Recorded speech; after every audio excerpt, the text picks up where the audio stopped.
आज की ये महत्वपूर्ण स्टोरी जो हम आपको बताने जा रहे हैं, मोस्ट इम्पोर्टेंट है कक्षा 12वीं के लिए। कक्षा 12वीं के प्रोज में एक चैप्टर है लॉस्ट स्प्रिंग। इसको आप खोया हुआ बसंत भी कह सकते हैं। ये चैप्टर इतना महत्वपूर्ण है कि शायद है कोई वर्ष ऐसा होता हो जिस वर्ष इससे कोई प्रश्न न पूछे जाते हों।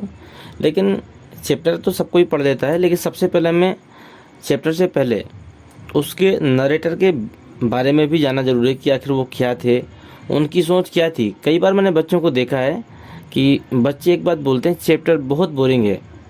हो सकता है आपको लगा हो कि वो बहुत ही बोरिंग है, लेकिन क्या आपने थीम को समझने का प्रयास किया कि आखिर जो लेखक आपके लिए इतना कुछ देके जा रहा है उसके पीछे उसकी मनोभावना क्या है, उसने किस स्थिति को देखते हुए या फिर किस परिस्थितियों को उसने इस चैप्टर में उतारने का प्रयास किया है। तो इसकी जो लेखिका है वो है अनीस जंग। इनका जन्म 1964 में हुआ था राउरकेला में, और उन्होंने अपना बचपन और किशोरावस्था हैदराबाद में बिताई। अच्छी बात है, ये हमारे भारत की ही लेखिका हैं, तो ये हमारे लिए और भी गर्व की बात है कि इस अध्याय में बहुत सारी चीज़ें ऐसी मिलेंगी जो अपने भारत से ही संबंधित होगी। उन्होंने अपनी शिक्षा दीक्षा हैदराबाद और संयुक्त राज्य अमेरिका में प्राप्त की, मतलब भारत में भी पढ़ी और विदेश में भी पढ़ी। उनके माता पिता दोनों लेखक थे। अनीस जंग जो लेखिका थी, उन्होंने भारत में एक लेखक के रूप में अपना करियर शुरू किया था, मतलब ये एक लेखिका ही थी शुरुआत से ही। वह भारत और विदेशों में प्रमुख समाचार पत्रों के लिए संपादक भी रहीं और स्तंभकार के रूप में भी रहीं। मतलब जो आपके समाचार पत्र हैं उनके कुछ विशेष भाग के रूप में इन्होंने अपना जीवन व्यतीत किया, और उन्होंने बहुत सारी किताबें लिखी हैं।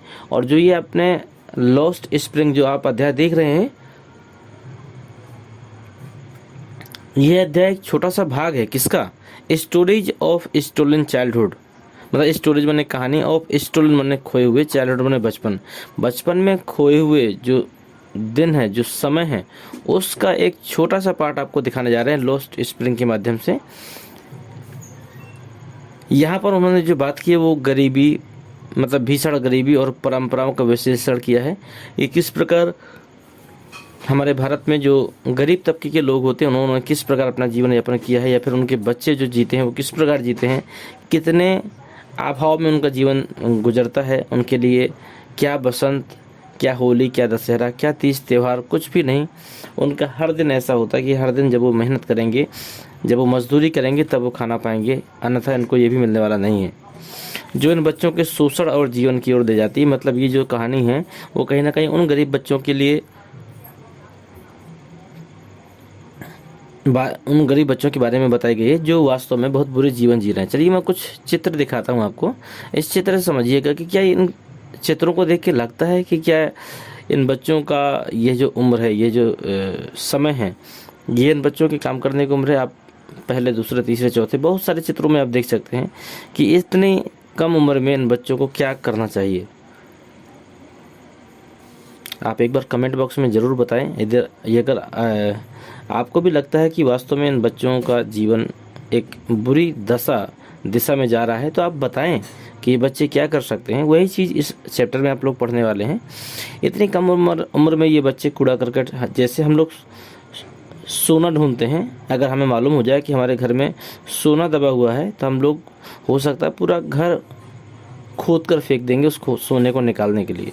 तो वही स्थिति इन बच्चों की भी होती है। ये बच्चे भी एक प्लास्टिक की बोतल के कारण, या फिर 1 रुपए के कारण, या फिर हो सकता है कि एक कांच की शीशे के कारण, या फिर हो सकता है कि प्लास्टिक या लोहे के कारण, यह पूरे कबाड़ की खोजबीन करते हैं, और इसके बाद में छोटी छोटी चीज़ों को एकत्र करके उन्हें बेचते हैं, और इसके बाद में इनका परिवार का पालन पोषण होता है।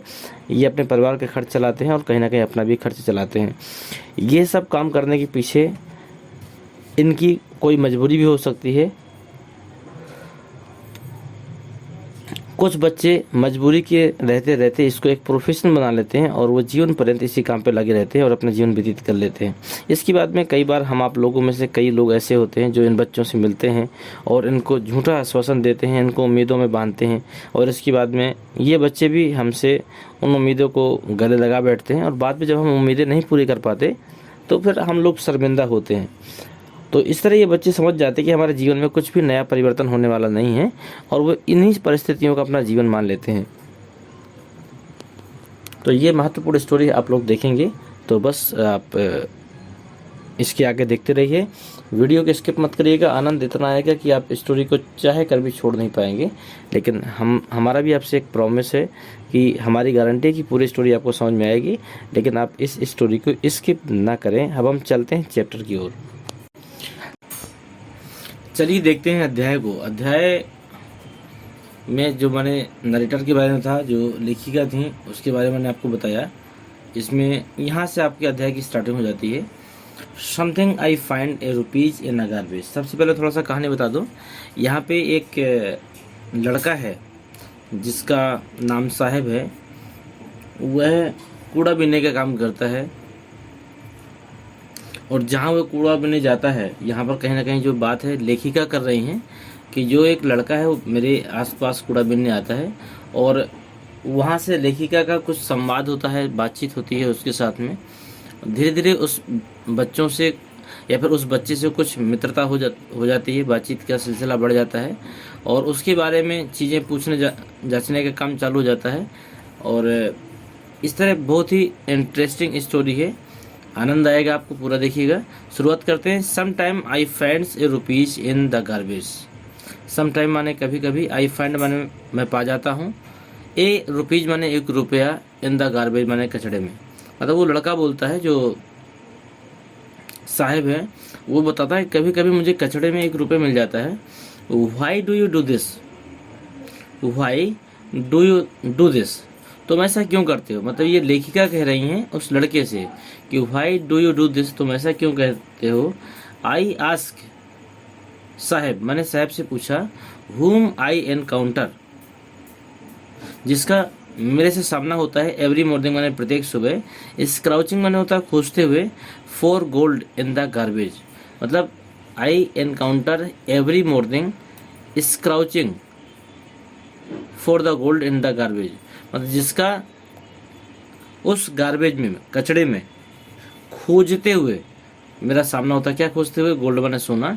Dumps of my neighbourhood, neighbourhood माने होता है पड़ोस, जो कि मेरे पड़ोस में एक, फिर से समझिएगा इसका। आई आस्क साहब, मैं साहब से पूछती हूँ।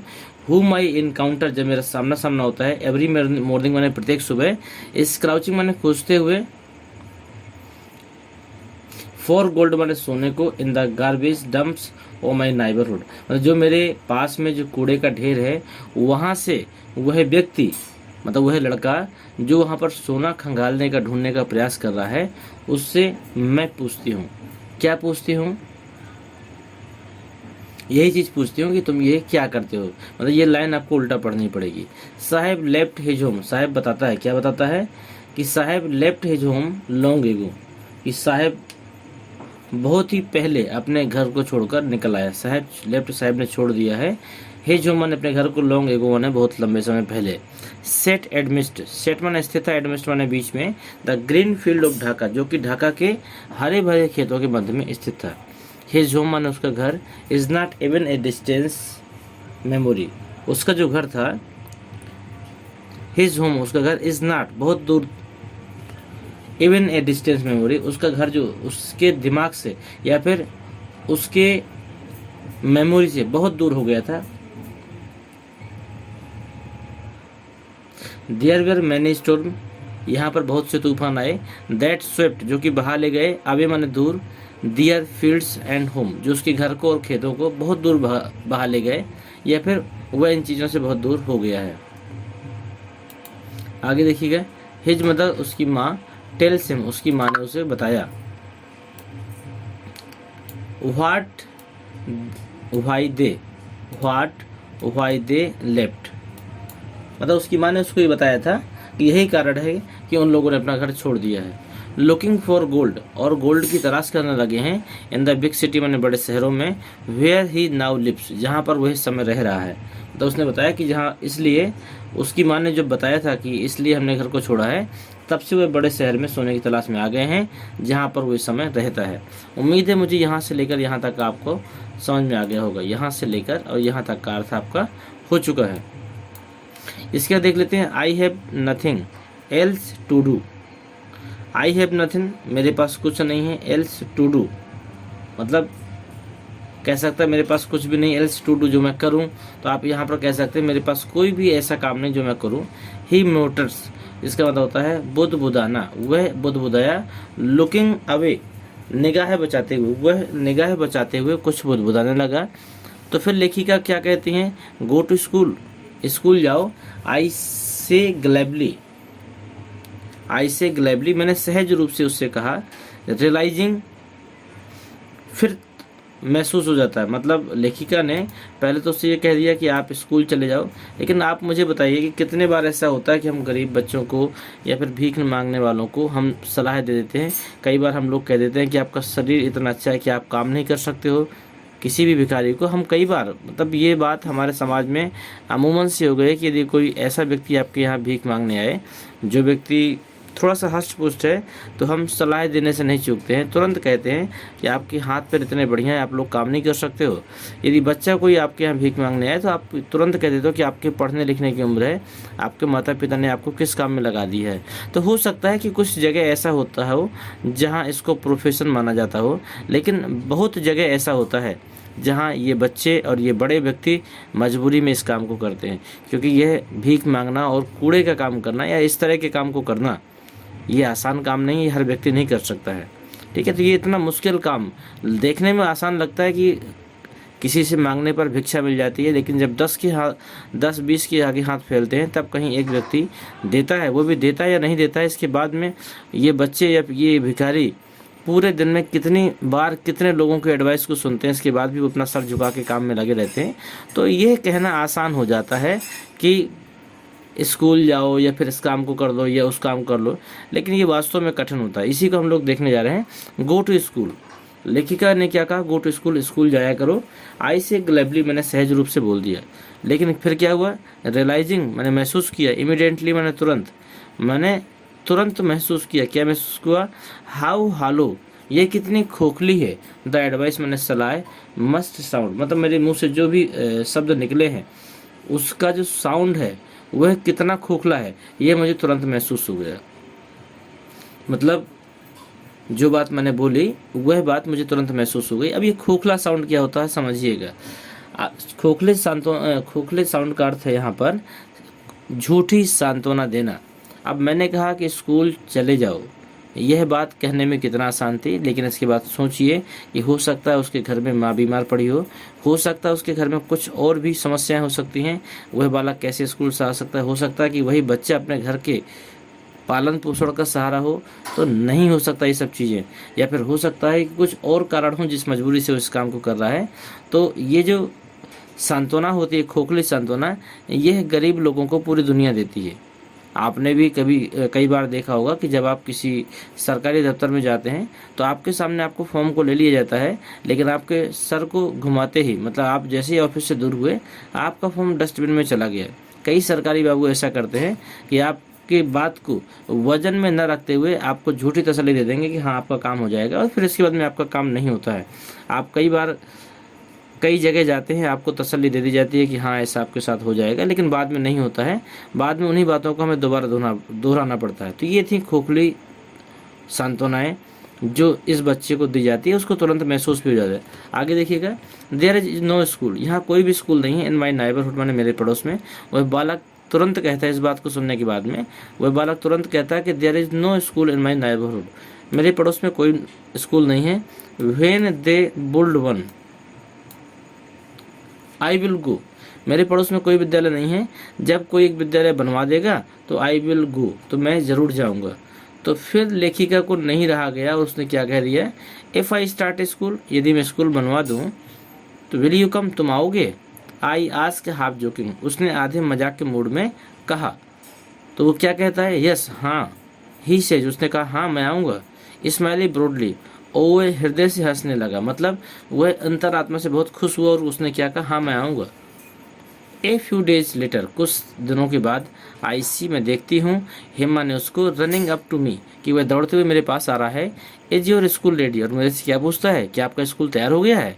वो पूछता है ए फ्यू डेज लेटर, कुछ दिनों बाद, आई सी मैं देखती हूँ हिम ने उसको, रनिंग अप टू मी कि दौड़ते हुए मेरे तरफ आ रहा है, इज़ योर स्कूल रेडी, क्या आपका स्कूल तैयार हो गया है, it takes longer to build a school, तो मैंने फिर से क्या बहाना बनाया, इट टेक्स लॉन्गर कि इसमें लंबा समय लग जाता है, टू बिल्ड ए स्कूल, एक स्कूल को बनाने में बहुत लंबा समय लग जाता है, आई से मैंने उससे कहा,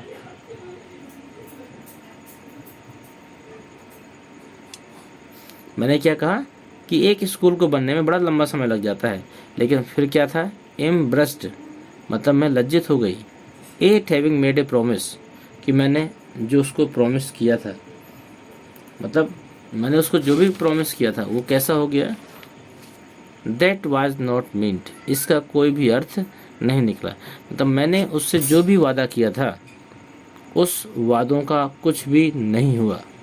लेकिन आगे देखिएगा, बट माइन लेकिन प्रोमिस लाइक माइन अबाउंड, लेकिन मेरे तरह के जो प्रॉमिस दिए जा रहे हैं ना, इन एवरी कॉर्नर वो हर कोने में मिलते हैं, ऑफ इज ब्लैक वर्ड उनके अंधेरे संसार में या अंधेरी दुनिया में उनको हर कोने में मिलते हैं। तो देखिएगा को पता है तुरंत क्या एहसास हो जाता है कि आज मैंने इस बच्चे को जैसा खोखला वादा दिया है ना, ऐसे इन बच्चों को पूरे समय या हर समय कोई ना कोई खोखला वादा किसी ना किसी के द्वारा मिलता है, और ये बच्चे और ये गरीब व्यक्ति, ठीक है, और ये निम्न वर्गीय परिवार जो भी हैं, ये इन्हीं खोखले अंधेरे संसार में पूरी ज़िंदगी भटकते रहते हैं, लेकिन इनमें से शायद कोई वादा इनकी ज़िंदगी में पूरा हो जाता हो।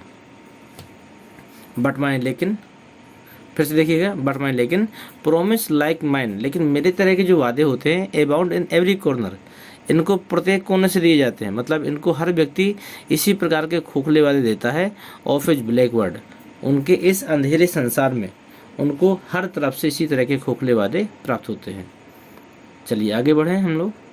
उम्मीद है समझ में आ रहा होगा, मुझे तो लग रहा है कि आपको समझ में आ रहा है, और मेरा प्रयास भी ऐसा है कि एक एक शब्दों को मैं आपको बताता हुआ आगे बढ़ रहा हूँ, लेकिन इसके बाद भी अगर कोई कमी हो तो पूछते जाइएगा, और कमी ना हो तो मेरा आपसे एक विनम्र निवेदन है कि जो भी व्यक्ति इस वीडियो को देख रहे हैं, कम से कम कमेंट बॉक्स में आप अपना नाम और आप कहाँ के रहने वाले हैं, आप अपना एरिया ज़रूर दर्शा दें। मुझे बहुत खुशी होगी इस बात से कि मैं कहाँ तक पहुँचने का प्रयास कर रहा हूँ, कहाँ तक के लोग मेरे से जुड़ते जा रहे हैं, मुझे भी कम से कम खुशी होगी। और इस वीडियो को आप मैक्सिमम लोगों तक शेयर भी करें ताकि अधिक से अधिक लोग इसका बेनिफिट ले सकें। आगे देखते हैं, after month of knowing him, after month मतलब महीने गुजरते गए, आफ्टर मंथ महीने गुजरते गए, ऑफ नोइंग हिम और मेरी उससे जान पहचान भी बढ़ती गई। I ask him his name, मैंने उससे उसका नाम पूछा, उसने क्या बताया, साहिब आलम। जब मैंने उससे नाम पूछा तो उसने क्या बताया, साहिब आलम। ही अनाउंस्ड, उसने घोषणा कर दी, उसने घोषणा क्या कर दी कि उसका नाम क्या है, साहिब आलम है। ही डज नॉट नो, वह नहीं जानता था, व्हाट इज मीन्स, इसका मतलब क्या होता है। He does not know what is means, वह नहीं जानता था कि इसका मतलब क्या होता है। इफ़ ही न्यू, यदि वो जान जाता, इट्स मीनिंग, इसका अर्थ, मतलब यदि वह जो बच्चा था जिसने अपना नाम साहिब आलम बताया तो उसको अपने नाम का अर्थ नहीं पता था, और यदि उसे अपने नाम का अर्थ मालूम हो जाता, मेरे नाम का अर्थ क्या है, लॉर्ड ऑफ द यूनिवर्स, पूरे ब्रह्मांड का स्वामी, या जिसे आप भगवान कह सकते हैं, आप अल्लाह कह सकते हैं, आप किसी भी नाम से जान सकते हैं। बस एक चीज़ समझिएगा, लॉर्ड ऑफ द यूनिवर्स, पूरे ब्रह्मांड का जो स्वामी है, अगर उसे मालूम हो जाए मेरे नाम का अर्थ है पूरे ब्रह्मांड का स्वामी, तो he would have a hard time, कि यह उसके लिए सबसे बुरा समय होगा, बिलीविंग इट, कि वह इस पर विश्वास कर पाए। मतलब यदि उसको समझ में आ जाए, यदि आपको भी समझ में आ जाए कि आप एक ऐसे व्यक्ति हो, आपका नाम है कि आप पूरे जगत के स्वामी हो, तो कहीं ना कहीं कुछ समय के लिए आपको ये तो अहंकार आ जाएगा, और यह तो फिर आप विश्वास नहीं कर पाओगे कि पता चले आप इतना निम्न वर्गीय काम कर रहे हैं अपने आप में, कि जैसे इस बच्चे के साथ था कि यह बच्चा कूड़ा करकट बीनने का काम करता था, और इसको कोई कह दे कि तुम ब्रह्मांड के स्वामी हो, तो इसे अपने आप पे बहुत तरस आएगा, और ये एक लंबे समय तक इन बातों पर विश्वास भी नहीं कर पाएगा कि मेरे नाम का मतलब ये है और मैं कर क्या रहा हूँ। तो इसलिए अच्छा है कि इसको नहीं मालूम है। आगे देखिएगा, अनअवेयर ऑफ व्हाट, तो अनअवेयर का मतलब होता है अनजान, of what his name represent, unaware what is name present कि उसका जो नाम है क्या चीज़ को प्रदर्शित करता है। तो ही क्या है, ही रोम, तो वह भटकता रहता द स्ट्रीट्स में, गलियों में, विद हिज फ्रेंड्स, मतलब वह अपने नाम से अनजान है इसलिए वह अपने दोस्तों के साथ में गलियों में, रोम माने होता है भटकना, स्ट्रीट माने होता है गलियों में, हिज फ्रेंड्स माने होता है अपने मित्रों के साथ में, तो वह अपने मित्रों के साथ गलियों में भटकता रहता है।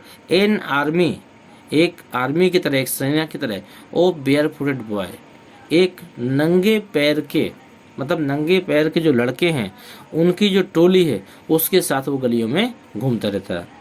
हु एपियर, जो कि प्रस्तुत होते हैं, लाइक द मॉर्निंग बर्ड्स, जो कि बच्चे जो हैं, जो बच्चों की टोली है जो कि प्रस्तुत हो जाती है लाइक द मॉर्निंग बर्ड्स, सुबह की चिड़ियों की तरह, एंड डिसएपियर, और गायब हो जाते हैं एट नून माने दोपहर के समय। ये बच्चे दोपहर, सुबह के समय चिड़ियों की तरह हाजिर हो जाते हैं और दोपहर में ये गायब हो जाते हैं।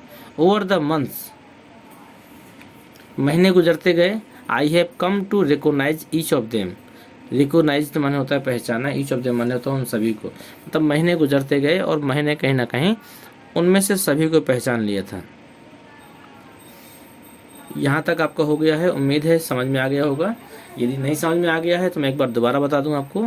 After months of knowing him, महीने गुजरते गए और after months of knowing him, और मैंने उनको जान लिया था। I ask him his name, मैंने उनसे उसका नाम पूछा तो उसने क्या बताया, साहिब आलम। ही अनाउंस, उसने घोषणा कर दी कि उसका नाम साहिब आलम है। ही डज नॉट नो, वह नहीं जानता था।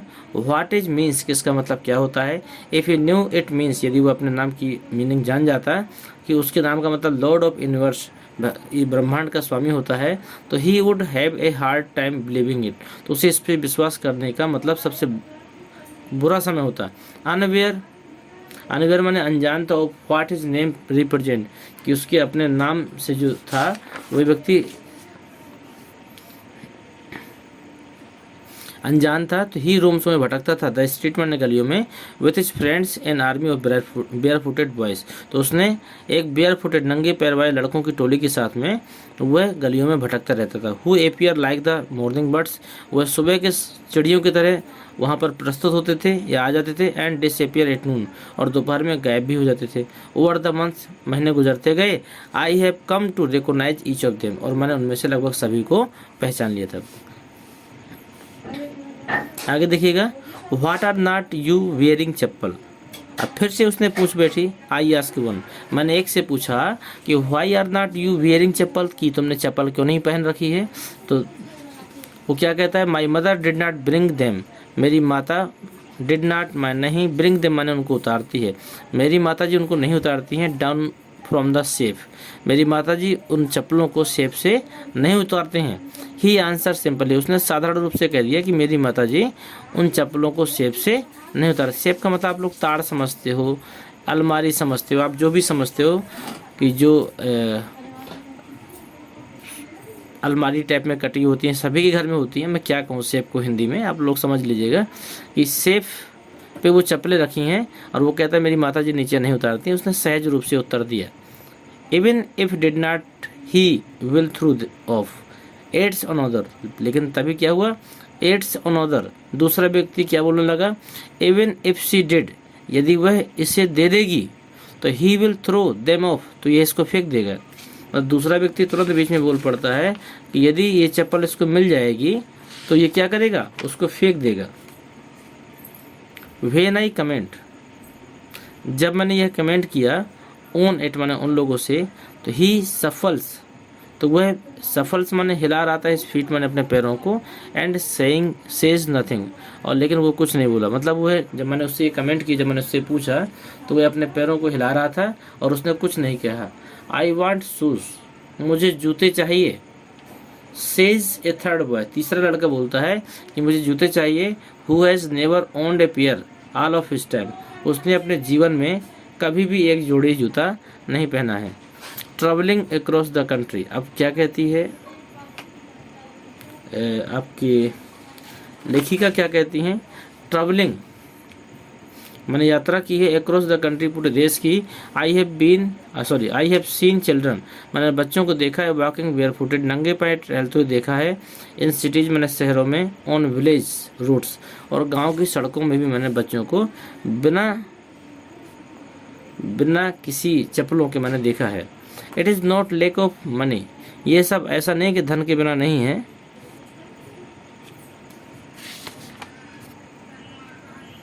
फिर से ध्यान दीजिएगा, it is not lack of money, लेक मन होता है कमी, ऑफ मनी, ये सब कमी, ये सब धन की कमी से नहीं होता है। आई वंडर, मैं सोचती हूँ, if this is only an excuse, excuse का मतलब एक तरीके से बहाना होता है, excuse to explain why a perpetual state of poverty, इसका मतलब है कि मैं सोचती हूँ कि एक गरीबी की एक स्थायी स्थिति को दूर करने का एक बहाना मात्र है। ये लाइन थोड़ा सा कठिन है। आई वंडर्ड, मैं सोचती हूँ, इफ़ दिस इज, कि यह जो है, एन एक्सक्यूज, एक बहाना, टू एक्सप्लेन माने व्याख्या के लिए, आवे माने दूर करने के लिए, ए परपेचुअल स्टेट ऑफ पॉवर्टी, मतलब गरीबी को दूर करने का जो स्थायी स्थिति है, गरीबी को दूर करने की जो स्थायी स्थिति है, उसको दूर करने का एक ये बहाना मात्र है। मतलब कभी आप ये अंदाज़ा नहीं लगा सकते हैं कि नंगे पैर वाला व्यक्ति जो है वो गरीब ही है। ठीक है। आई रिमेम्बर, मुझे याद आ जाती है एक स्टोरी, मैंने एक कहानी, यहाँ पर भी मैं एक कहानी बताती है। I remember a story a man, मुझे एक व्यक्ति की कहानी याद आ जाती है। फ्रॉम उद्दीपी, ये किसी गांव का नाम है। वंस टोल्ड मी, जिसके बारे में मुझे किसी ने बताया था। एज ए यंग बॉय, वहाँ पर एक नवयुवक लड़का, he would go to school, school जाता था। पास्ट एंड ओल्ड टेम्पल, और वहाँ से गुजरते समय उसे एक मंदिर मिलता था। Where is father was priest, वहाँ पर उसके पिताजी, प्रेस्ट माने एक पुजारी थे, वहाँ पर उसके पिताजी क्या थे, एक पुजारी थे। ही वुड स्टॉप ब्रीफली, वो वहाँ पर, ब्रीफली में का मतलब क्या समझते हैं, ब्रीफली के मतलब आप थोड़ी देर कह सकते हैं। ब्रीफली वहाँ पर वो थोड़ी देर के लिए क्या करता था, एट द टेम्पल, वो रुकता था टेम्पल में, एंड प्रे माने प्रार्थना करता था, for a pair of shoes, और वो एक जोड़ी जूतों के लिए प्रार्थना करता था। 30 ईयर्स लेटर, 30 साल के बाद, आई विजिटेड हिज टाउन, मैं उसके टाउन गया, कस्बे गया, एंड द टेम्पल, और टेम्पल गया, द मंदिर गया, which was now ड्रॉन्ड in the air of dissolution. फिर से देखिएगा, आई विजिटेड हिज टाउन, मैं उसके टाउन गया, कस्बे गया, एंड द टेम्पल, और टेम्पल में भी गया, मंदिर में भी गया, विच वाज नाउ, जहाँ की अब, ड्रोन्ड, ड्रोन्ड बने क्या कह सकते हो, डूब चुका है, इन द एयर बने हवा में, ऑफ डेसोलेशन, डेसोलेशन का मतलब आप क्या समझ सकते हैं, उजाड़, जो कि मतलब जो गांव और मंदिर था जो कि एकदम बिल्कुल उजाड़ हो चुका है, ऐसा भी आप कह सकते हो। 30 साल के बाद जब मैं उस शहर की यात्रा की और मैंने मंदिर को देखना चाहा, तो मैंने पाया कि वह जो मंदिर था और शहर था वो कहीं ना कहीं हवा में खो चुका था। आगे देखिएगा, इन द बैकयार्ड, बैकयार्ड मैंने होता है आंगन। ठीक है। इन द बैकयार्ड, जो पीछे का आंगन था, where lived the new priest, वहाँ पर एक नया पुजारी रहता था। There were red and white plastic chair, उसके पास लाल और सफ़ेद प्लास्टिक की कुर्सियाँ थीं। A young boy dressed in a grey uniform, a young boy माने एक जवान लड़का, ड्रेस्ड माने पहने हुए, इन ए ग्रे यूनिफॉर्म, जो कि एक स्लेटी रंग की यूनिफॉर्म को पहने हुए है। वियरिंग सॉक्स एंड शूज, उसने जूते और मोजे भी पहन रखे हैं। अराइव्ड पेंटिंग, पेंटिंग माने होता है हाँपता हुआ, वो हाँपता हुआ आता है। And through his school bag, और अपने स्कूल बैग को फेंक देता है। ऑन ए फोल्डिंग बेड माने अपने बिस्तर में, फोल्डिंग वाले बिस्तर में वो उसको फेंक देता है। तो फिर से देखिएगा इसको, ए यंग बॉय ड्रेस्ड, एक यंग बॉय, एक छोटा लड़का जो ड्रेस्ड मैंने पहने हुए था इन ए ग्रे यूनिफॉर्म, जिसने स्लेटी यूनिफॉर्म पहन रखी थी। Wearing shoes and socks and shoes, जिसने जूते और मोजे पहन रखे थे। अराइव्ड माने आता है। पेंटिंग माने होता है घबराते हुए, या फिर ये कह सकते हो कि हाँपते हुए। And through his school bag on A folding bag, और वह अपना स्कूल बैग को फोल्डिंग बेड में फेंक देता है। लुकिंग एट द बॉय, इस बच्चे को देखकर, I remembered the prayer another boy, इस बच्चे को देखकर मुझे दूसरे बच्चे की प्रार्थना की याद आ जाती है। Had made to the goddess, जिसने देवी से प्रार्थना की थी। When he had final got a pair of shoes, जिसके द्वारा उसको क्या सॉरी क्या प्रार्थना की थी, फिर से देख लेते हैं। Remember the prayer another boys, दूसरे बच्चे ने प्रार्थना की थी। दैट मेड ए गुडीज, देवी से प्रार्थना की थी। वेन मैंने जब, the goodies had granted his prayer, जब उसकी देवी ने उसकी प्रार्थना सुन ली थी। Young boy like the son of the priest, जो नवयुवक बच्चा था, लाइक द सन पुत्र दिख रहा था, ऑफ द प्रिस्ट माने पुजारी का। नाउ वोर शूज, जिसने कि जूते पहन रखे थे। बट माई, लेकिन many other likes the ragpickers, लेकिन बहुत सारे ऐसे रेपिकर्स भी हैं, बहुत सारे ऐसे अभी भी कूड़े बेचने वाले हैं। इन माई नेबरहुड में, मेरे पड़ोस में। रिमेन शूजलेस, जिनके पास अभी भी जूते नहीं हैं। मतलब मेरे पड़ोस में बहुत से ऐसे लोग भी हैं कूड़ा बीनने वाले, जिनके पास अभी तक जूते नहीं हैं। इसका एक बार फिर से अर्थ देख लीजिएगा, थोड़ा सा कठिन है। इन द बैकयार्ड माने पीछे के आंगन में। Where lived the new priest, वहाँ पर एक नया पुजारी रहने लगा। There were red and white plastic chair, जिसके यहाँ लाल और सफ़ेद रंग की कुर्सियाँ थीं प्लास्टिक की। ए यंग बॉय, एक नवयुवक लड़का। Dressed in a grey uniform, एक स्लेटी रंग की जो ड्रेस पहनकर वहाँ आया। वियरिंग शूज एंड सॉक्स, जो कि जूते और मोजे पहना हुआ था। अराइविंग पेंटली, जो कि हाँफता हुआ वहाँ पर आता है। And through his school bag on A folding bed, और फोल्डिंग बेड में वह अपने, या फिर बिस्तर में वह अपने बैग को फेंक देता है। लुकिंग एट द बॉय, लड़के को देखकर। आई रिमेंबर्ड द प्रेयर, मुझे प्रार्थना याद आ जाती है। रिमेंबर अनदर बॉय, जिसे कि दूसरे बच्चे ने की थी। हैड मेड टू गुडीज, देवी से प्रार्थना की थी, और उससे क्या हुआ था। व्हेन ही फाइनली गॉट, जिससे कि उसे मिल गई थी। ए पेयर ऑफ शूज, जिससे उसको एक जोड़ी जूतियाँ या फिर एक जोड़ी जूते मिल गए थे। Let me never loss them, कहीं मैं इनको खो ना दूँ। Let me never loss them, ये लाइन मुझे लगता है छूट गई थी पहले। Let me never loss them, कहीं मैं इनको खो ना दूँ। या फिर ये भी कह सकते हैं let me never loss them, मैं इनको कभी ना खोऊं, मतलब ये मेरे से कभी खो ना जाए। The goodies has granted his prayer, इस प्रकार देवी उसकी प्रार्थना को स्वीकार कर लें। Young boys like the son of the priest, जो बच्चा था, जो पुजारी का बेटा था। यंग बॉय लाइक द सन, जो लड़का जो उसका पुत्र लग रहा था पुजारी का। The priest now wore shoes, उसने क्या है, एक शूज पहन रखे थे। But many others like the ragpickers, लेकिन अभी बहुत सारे ऐसे रेपिकर्स हैं, कूड़ा बीनने वाले हैं। इन माई नेबरहुड, जो कि मेरे पड़ोस में हैं। रिमेन शूजलेस, जिनके पास अब जूते नहीं है या फिर अभी तक जूते नहीं हैं। तो यहाँ तक अर्थ कैसा लगा आपको? यहाँ तक मुझे उम्मीद होगा एक एक चीज़ें आपको समझ में आ गया होगा। अगर कोई चीज़ नहीं आई है तो आप उसे पूछ सकते हो, कोई मीनिंग, कोई अर्थ, कोई चीज़ें अगर आपको नहीं समझ में आई है तो आप पूछ सकते हैं। इसके बाद का जो भी आपका पार्ट है, ठीक है, यहाँ से हम आपको दूसरे भाग में देंगे। इसका अगला भाग आप लोग देखना बिल्कुल ना भूलें। कहानी इतनी मज़ेदार है कि पूरा कहानी देखेंगे जीवन में कभी भूल ना पाएंगे। और इसका अगला पार्ट भी देखना ना भूलें। और इस पार्ट को भी यदि पूरा देखा, अगर आपको अच्छा लगा तो एक बार लाइक करिए।